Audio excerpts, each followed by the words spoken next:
नमस्कार विद्यार्थी मित्रांनो,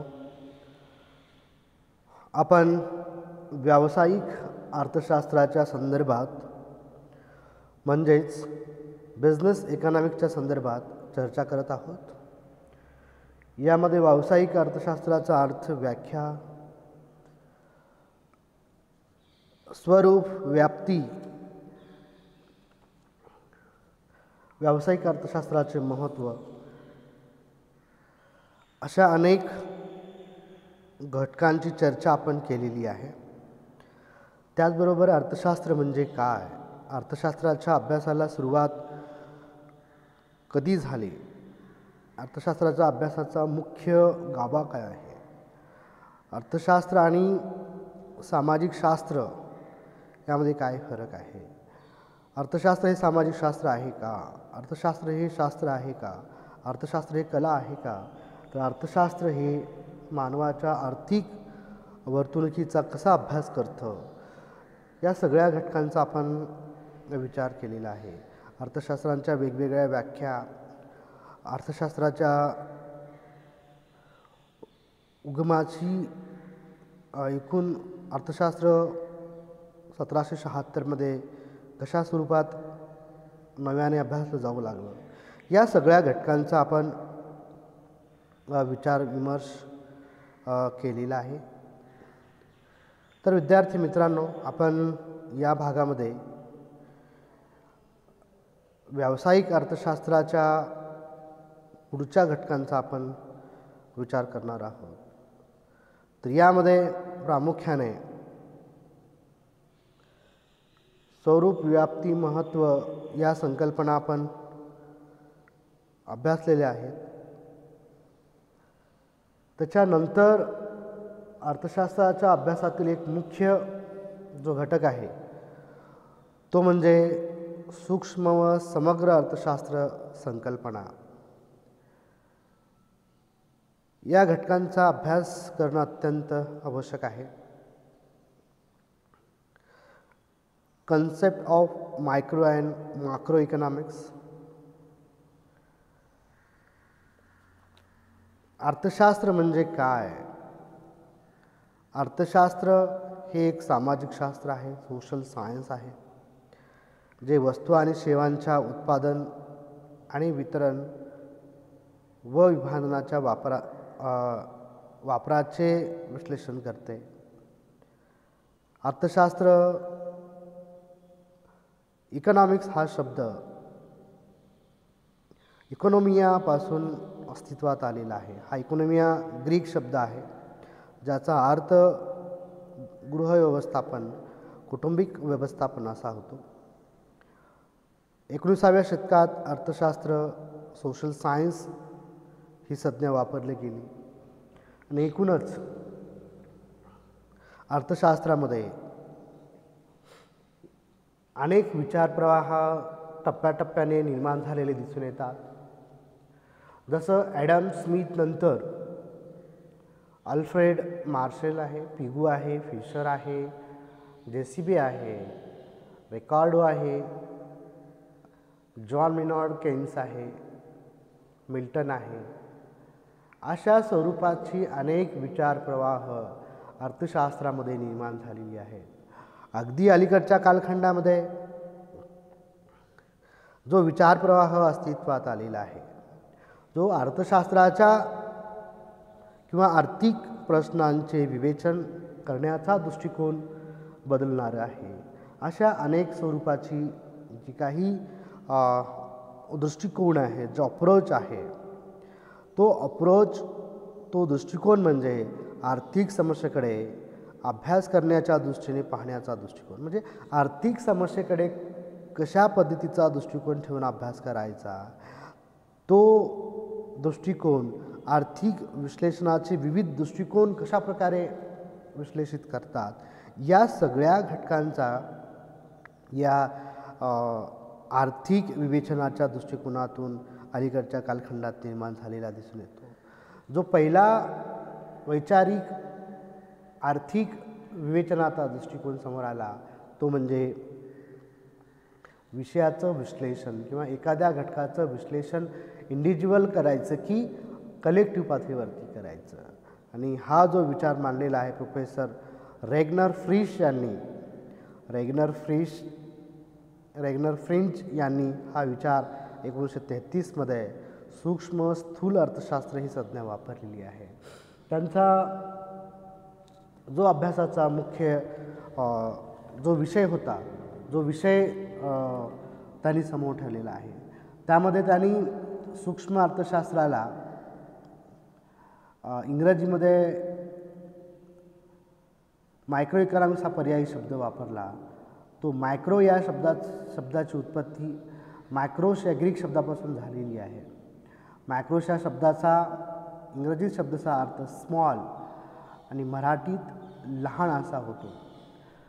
तर विद्यार्थी मित्रांनो, थोडक्यात अर्थव्यवस्थेच्या लहानातल्या लहान भागांचा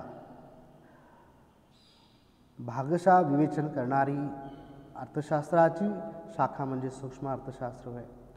दुसऱ्या शब्दात सांगायचं झालं तर एका विशिष्ट व्यक्तिकांचा किंवा विशिष्ट घटकांचा अभ्यास करणारी अर्थशास्त्राची शाखा म्हणजे सूक्ष्म अर्थशास्त्र आहे. त्यामध्ये जर आपण उदाहरणार्थ बघितलं, विशिष्ट कुटुंब, विशिष्ट उद्योग संस्था, वैयक्तिक उत्पन्न, एका वस्तूची मागणी, एका वस्तूचा पुरवठा, एका वस्तूचं उत्पादन, अशा इंडिव्हिज्युअल घटकांचा अभ्यास सूक्ष्म अर्थशास्त्रात केला जाऊ लागला. आणि यातून सूक्ष्म अर्थशास्त्राच्या किंवा एकूण अर्थशास्त्रामध्ये स्थूल अर्थशास्त्र आणि सूक्ष्म अर्थशास्त्र अशा स्वरूपाच्या दोन विचारप्रवाह या ठिकाणी निर्माण झालेले दिसून येतात. रेंगर फ्रिच यांनी हा जो पहिला दृष्टिकोन मांडलेला आहे किंवा एकूणच मायक्रो आणि मॅक्रो इकॉनॉमिक्स हा दृष्टिकोन मांडलेला आहे, तो अर्थशास्त्राच्या दृष्टिकोनातून अतिशय व्यापक पद्धतीने या विचाराची मांडणी केलेली आहे. तर ते मॅक्रो इकॉनॉमिक्स समग्र किंवा स्थूल अर्थशास्त्र म्हणजे असा अर्थव्यवस्थेचा किंवा भाग की जो ॲग्रिगेट कलेक्टिव्ह बेस लार्ज आणि मोठ्या ह्याच्यावरती अभ्यास केला जातो, ज्याला समग्र असं म्हणलेलं आहे. समग्र पातळीवरती एकूण रोजगार, एकूण उत्पादन, एकूण राष्ट्रीय उत्पन्न, एकूण उत्पादनाची निर्मिती, अशा कलेक्टिव्ह बेस अशा ॲग्रिगेट लेवलवरती जो अभ्यास करणारं शास्त्र आहे त्याला स्थूल अर्थशास्त्र असं म्हणलेलं आहे. तर विद्यार्थी मित्रांनो, सूक्ष्म आणि स्थूल अर्थशास्त्र हे सूक्ष्म हे इंडिव्हिज्युअल एका विशिष्ट घटकांचा अभ्यास करणारा विश्लेषण करणारं शास्त्र आहे. तर स्थूल अर्थशास्त्र हे कलेक्टिव्ह बेस ॲग्रिगेट लेवलवरती एकूण घटकाचा टोटल घटकांचा अभ्यास करणारं शास्त्र आहे. तर सुरुवातीला आपण एका घटकांचा अभ्यास करूयात. त्यात जो पहिला जो घटक आहे तो म्हणजे सूक्ष्म अर्थशास्त्र, ज्याला आपण मायक्रो इकॉनॉमिक्स म्हणतो. मायक्रो हा शब्द कसा अस्तित्वात आला आपण बघितलेला आहे. हा MICRO मायक्रो हा इंग्रजी शब्द आहे, तो मायक्रोस या ग्रीक शब्दापासून आलेला, ज्याचा अर्थ लहान, सगळ्यात लहान पार्ट असा होतो, लहानातला लहान भाग असा त्याचा अपभ्रंश होऊन नंतर तो मॅक्रो झालेला आहे. तर एकूण सूक्ष्म अर्थशास्त्राची सुरुवात 1933मध्ये फ्रेंच यांच्या वेच यांनी सुरुवात झालेली आहे. तर एकूण सूक्ष्म अर्थशास्त्र मायक्रो इकॉनॉमिक्स या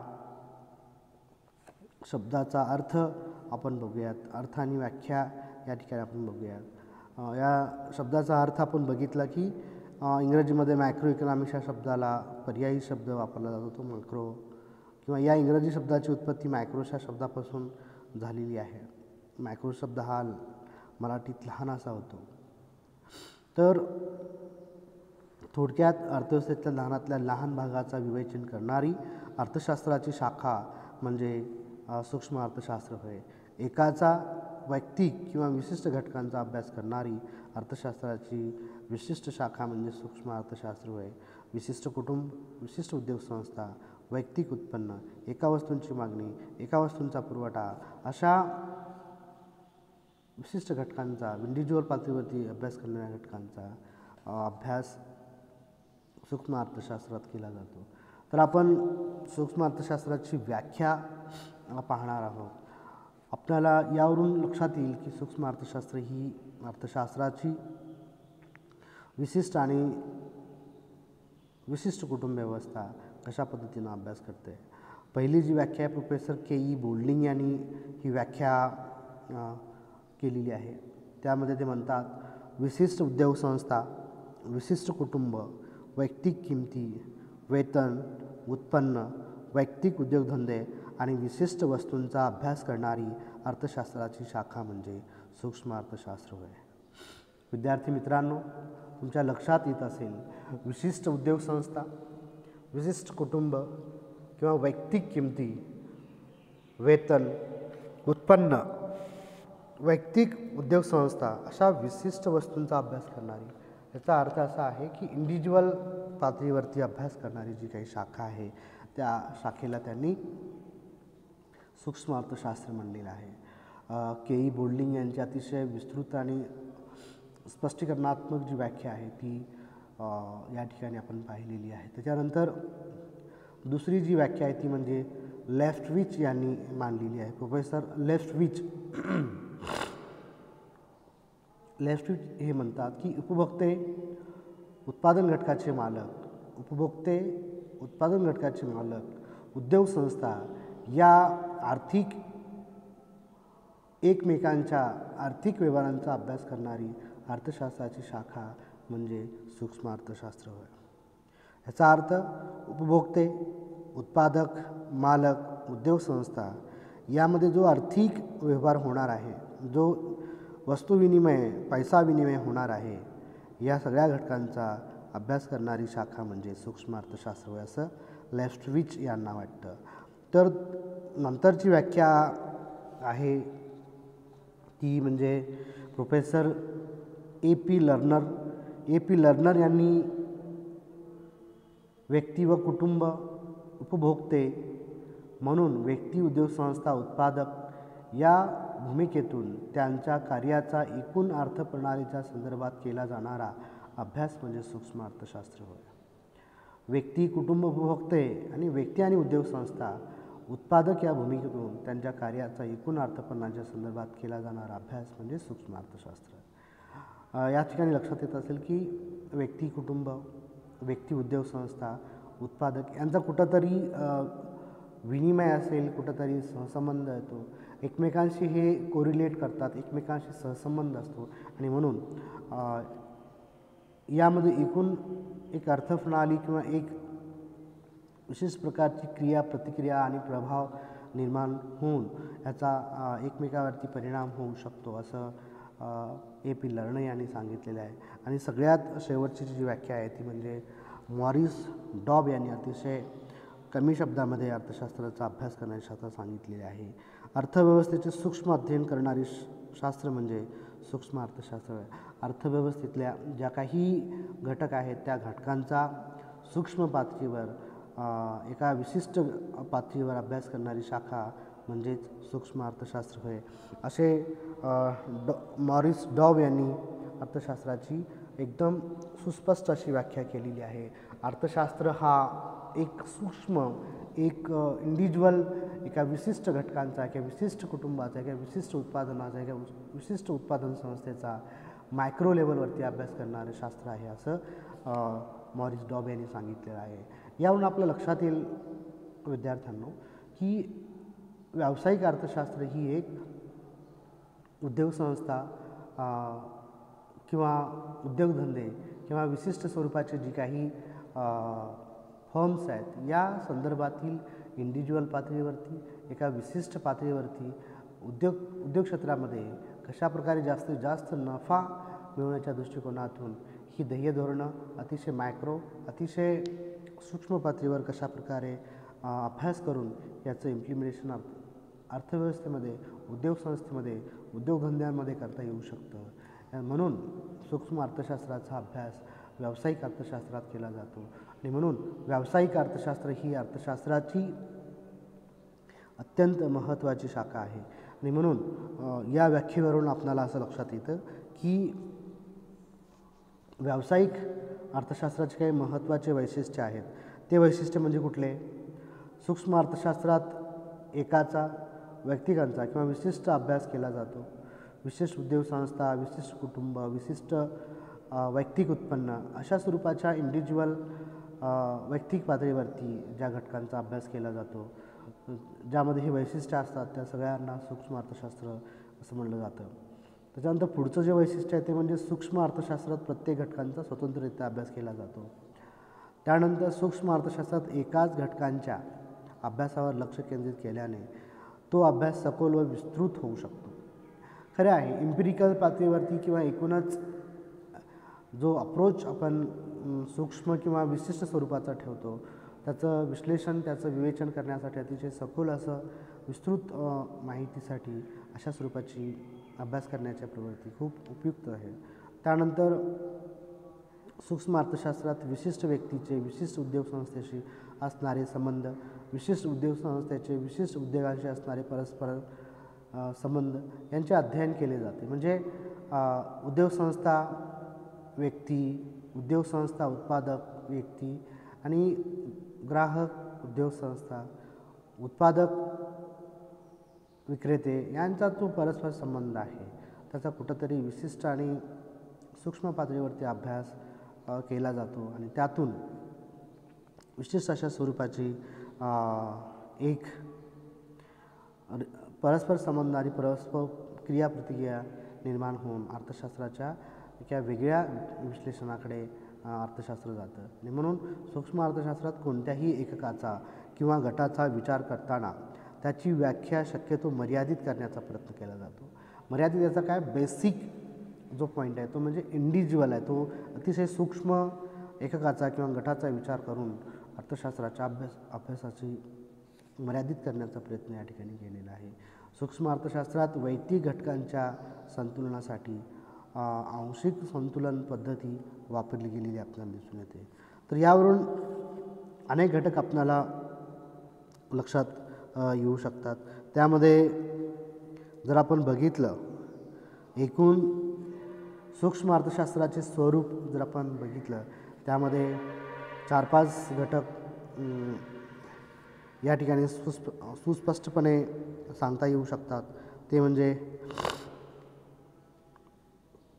वैयक्तिक घटक, सूक्ष्मदर्शी दृष्टिकोन, किंमत यंत्रणा, अभ्यास केंद्राचा केंद्रबिंदू, बाजार वर्तन आणि साधनसामुग्रीची वाटणी, त्यानंतर संपूर्ण अर्थव्यवस्थेवर जी समुच्चयाशी निगडीत अशा स्वरूपाचा अभ्यास, आंशिक संतुलनाचे विश्लेषण, आंतरराष्ट्रीय संबंधाचा अभ्यास, अशा स्वरूपाच्या गणितावर आधारित हे सूक्ष्म अर्थशास्त्राचं स्वरूप अवलंबून आहे. तर यामध्ये सूक्ष्म अर्थशास्त्राच्या एकाचा, वैयक्तिकाचा किंवा विशिष्ट पातळीच्या घटकांचा करत असताना वैयक्तिक घटक, सूक्ष्म दृष्टिकोन, किंमत यंत्रणेचा केंद्रबिंदू, बाजार यंत्रणा, साधनसामुग्रीची वाटणी, संपूर्ण अर्थव्यवस्थेसमूहाशी निगडीत आणि आंशिक संतुलन अशा स्वरूपाचे जे काही सूक्ष्म अर्थशास्त्राचे स्वरूप आहे ते अतिशय व्यापक स्वरूपाचं आहे. त्यानंतर सूक्ष्म अर्थशास्त्राची व्याप्ती जर आपण बघितली, या डायग्राममध्ये तुमच्यासमोर लक्षात येत असेल की सूक्ष्म अर्थशास्त्राची व्याप्ती ही त्या विशिष्ट सूक्ष्म अर्थशास्त्राच्या दृष्टिकोनातून किंवा एका विशिष्ट अशा फ्लो चार्टमध्ये दाखवलेली आपल्याला दिसून येते. त्यामध्ये सूक्ष्म अर्थशास्त्र वस्तूच्या किंमत निश्चित संदर्भात, उत्पादनाच्या घटकांच्या किंमत निश्चित संदर्भात किंवा कल्याणाचे अर्थशास्त्र, त्यानंतर वस्तूच्या किंमत निश्चिती ही मागणी विश्लेषण, पुरवठा विश्लेषण या संदर्भात विवेचन करत असताना उत्पादन घटकाच्या किंमती निश्चिती, विभाजनाचा सिद्धांत, उत्पादन घटकाचे मोबदले, भूमी, श्रम, भांडवल, संयोजक आणि त्याला मिळणारा जो मोबदला आहे, खंड, मजुरी, व्याज, नफा, या स्वरूपाचं जे काही सूक्ष्म अर्थशास्त्राची व्याप्ती आहे ती वस्तूच्या किंमत निश्चिती संदर्भात आहे, प्रोडक्ट प्राइसिंग आहे, उत्पादन घटकाच्या किंमत निश्चिती संदर्भात आहे, फॅक्टर प्राइसिंगच्या संदर्भात आहे, वेलफेअर इकॉनॉमीच्या संदर्भात अतिशय व्यापक स्वरूपाची आहे. आणि म्हणून अशा स्वरूपाची व्यापक अशा स्वरूपाची दृष्टिकोन नसून तर एका विशिष्ट इंडिव्हिज्युअल पातळीवरती हे शास्त्र अभ्यास करतं आणि म्हणून सूक्ष्म अर्थशास्त्राच्या अभ्यासाची एक विशिष्ट पद्धती आहे, विशिष्ट अशा स्वरूपाचं हे आहे. तर यामध्ये आपण प्रामुख्याने मायक्रो इकॉनॉमिक्स आणि मॅक्रो इकॉनॉमिक्स या दोन्हीतला फरक जर आपण बघितला तर आपल्याला लक्षात येतं की विशिष्ट बाजार, विशिष्ट खरेदीदार, विशिष्ट विक्रेता, विशिष्ट दलाल, विशिष्ट मजूर, विशिष्ट वस्तू आणि सेवांची देवाणघेवाण या ज्या काही इंडिव्हिज्युअल पातळीवरती एका विशिष्ट ह्याच्यावरती अभ्यास करणारे हे शास्त्र आहे. जसं मॅक्रो इकॉनॉमिक्समध्ये महागाई, GDP, महागाई, बेरोजगारी, बजेट, कर, राजकोषीय धोरण ह्या ज्या महत्त्वाचे घटक आहेत हे काही इंडिव्हिज्युअल नसतात, त्या कलेक्टिव्ह बेस आहेत. एकूण GDP, एकूण महागाई, एकूण बेरोजगारी, एकूण बजेट, एकूण कर, एकूण राजकीय धोरण ह्या कशा आहेत अतिशय विस्तृत आणि समग्र स्वरूपाच्या आहेत, स्थूल स्वरूपाच्या आहेत. त्याला एकतर राष्ट्रीय स्वरूप असतं किंवा एकतर एकदम ब्रॉड स्वरूप असतं आणि म्हणून मॅक्रो जो इकॉनॉमिक्स आहे तो अतिशय विस्तृत पद्धतीने, अतिशय व्यापक पद्धतीनं अभ्यास करतात. अतिशय एकूण ॲग्रिगेट लेवलवरचा अभ्यास या केला जातो. जर आपण सूक्ष्म अर्थशास्त्राची व्याख्या बघितल्यानंतर किंवा सूक्ष्म अर्थशास्त्र कशा पद्धतीने अभ्यास करतं ह्या बघितल्यानंतर आपण स्थूल अर्थशास्त्र कशा पद्धतीनं अभ्यासलं जातं हे पाहणं आवश्यक आहे.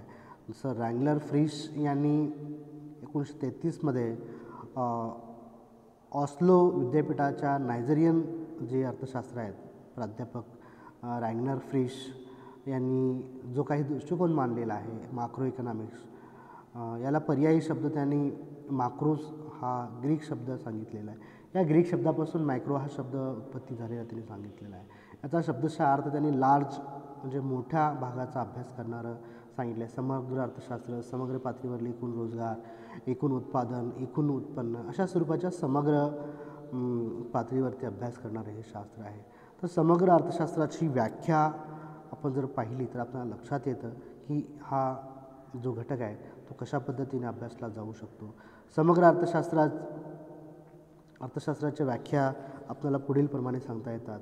जसं के.ई. बोल्डिंग यांनी सांगितलेलं आहे, समग्र अर्थशास्त्र वैयक्तिक परिणामाशी संबंधित नसून ते अशा परिणामांच्या समुच्चयाशी संबंधित असते ज्याचा संबंध राष्ट्रीय उत्पन्न, सर्वसाधारण किंमत पातळी, राष्ट्रीय उत्पादनाशी असतो. तर विद्यार्थी मित्रांनो या ठिकाणी लक्षात येत असेल की एकूण समग्र अर्थशास्त्र हे वैयक्तिक परिणामाशी नसून ते समुच्चयाशी संबंधित आहे. ते एकूण राष्ट्रीय उत्पन्न किंवा एकूण देशाच्या पातळीवरील किंमत पातळी, सर्वसाधारण किंमत पातळी अशा स्वरूपाचा अभ्यास करणारं शास्त्र आहे असं के.ई. बोल्डिंग यांना वाटतं. त्याच्यानंतर प्रोफेसर ॲक्ले यांनी समग्र अर्थशास्त्राचा संबंध अशा छोट्या घटकाशी नसून मोठ्या आर्थिक व्यवहाराशी असतो जे आर्थिक जीवनाच्या सर्वसमाविक विस्ताराशी बाबीशी संबंधित असतात.